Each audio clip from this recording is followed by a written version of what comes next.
sistem matrilineal dan patrilineal. Nah, sebelumnya kalian tahu nggak sih sistem kekerabatan patrilineal dan matrilineal itu apa?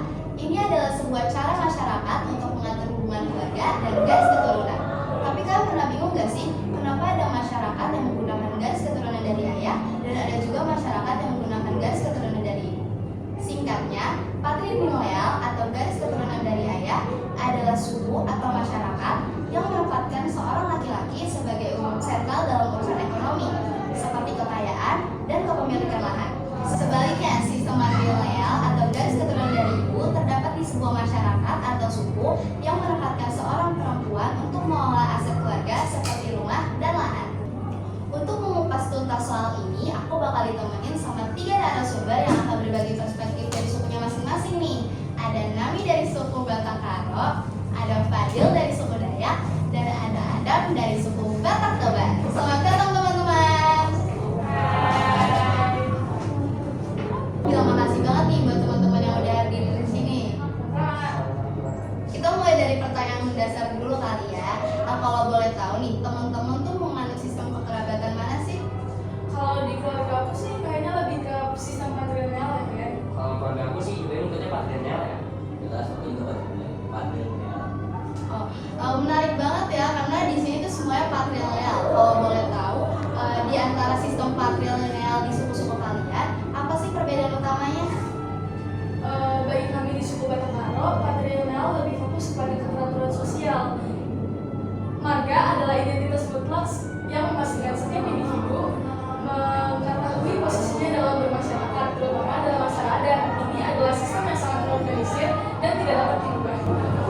Oke, jadi kalau di suku Dayak itu patrilineal itu lebih berfokus kepada transfer kepemilikan lahan atau warisan sumber daya alam.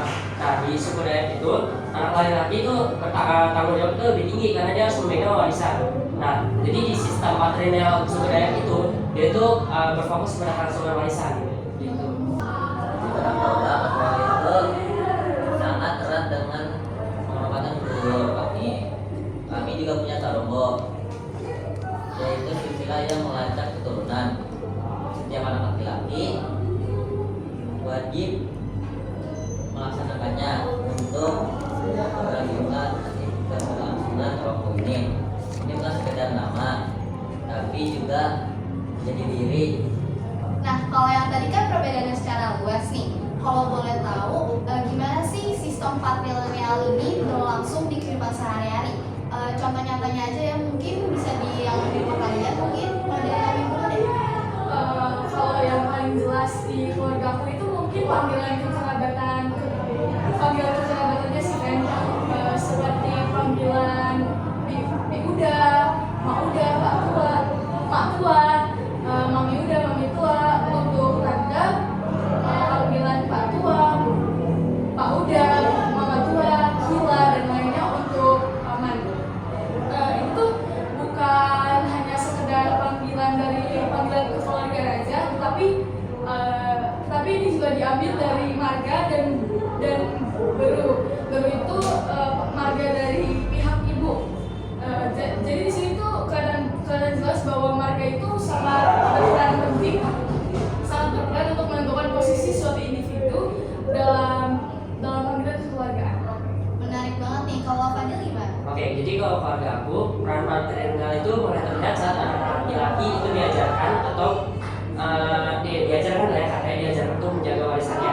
Seperti misalnya ayahku nih mengajak aku ke lahan warisan dari keluarga aku untuk melihat batas-batasannya atau cara menjaga lahan tersebut agar kita tuh dapat melestarikan lahan tersebut buat anak laki-laki selanjutnya. Nah, kenapa sih kita harus diajarkan itu kayak kata aku sebelumnya? Karena anak laki-laki di suku Dayak itu sangat bertanggung jawab untuk menjaga warisannya, kayak gitu sih. Kalau Adam gimana? Untuk legal itu ketika anak laki-lakinya bertanya tentang silsilah keluarga, ayah akan duduk bersama anak laki-lakinya dan menjelaskan urutan tarombo dari atas sampai ke bawah, supaya anak laki-laki itu bisa tahu dia berasal dari silsilah mana dan nama keluarga dari mana. Oke, setelah tadi kita sudah membahas sistem patrilineal, sekarang aku mau tanya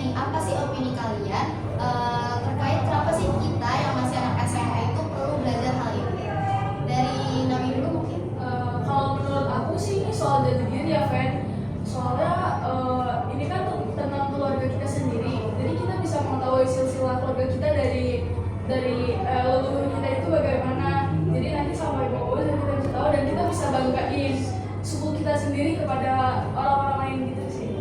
Kalau Fadil? Oke, jadi kalau menurut aku ini tuh soal toleransi. Jadi kita tuh belajar untuk toleransi ya. Kalau kamu mengerti tradisi, kamu tuh bakal juga salah paham sama tradisi yang ada di suku-suku mereka gitu. Jadi toleransi lah kita santap sama lain. Yang terakhir nih, kalau menurut Adam gimana? Menurut aku sih kita punya akar dan nggak akan merasa sendirian karena adanya keluarga besar ini kita jadi tahu tentang istilah keluarga. Tiga. Wih, jadi dari obrolan kita tadi ternyata sistem patrilineal itu beda-beda ya. Ada yang buat keteraturan, ada yang buat jaga warisan, dan ada juga yang buat kehormatan leluhur. Ini tuh membuka mata kalau budaya Indonesia itu kaya banget. Nah maka dari itu kita justru harus menghormati setiap budaya yang ada.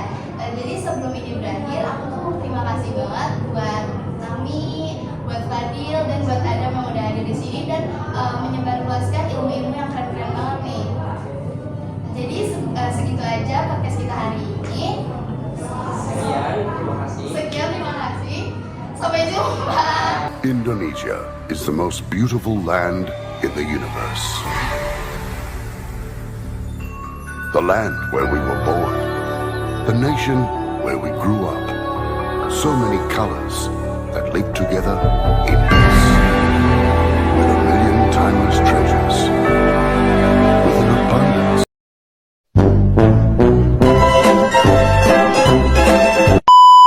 Nah, sebenarnya kalian tahu nggak sih sistem kekerabatan patrilineal dan matrilineal itu apa? Halo teman-teman semua, gue juga patrilineal dan patrilineal. Salah. Gak apa-apa, Vanessa, Angel. Terus aja dengan Blackpink. Ikut pada Bisa ngomong. Yang sangat terorganisir dan tidak dapat diubah. Di budaya Latina itu fokus pada transformasi pendidikan atau budaya apa? Nanti di daerah itu mereka itu harus fokus di dalam program itu lindungi karena harus mereka lahan atau warisan yang sudah itu. Latina itu juga harus fokus 2,000 years later. apa dulu?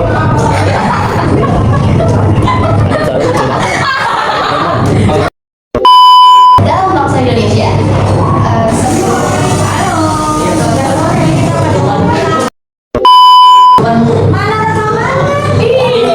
Jangan emot itu, Ibnu jangan emot, diam.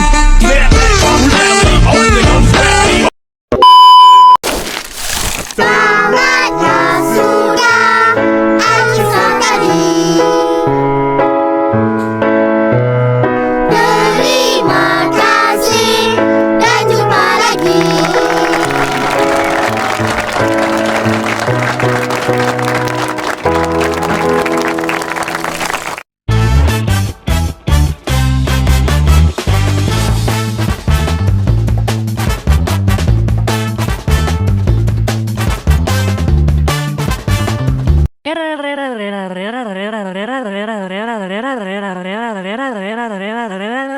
Here.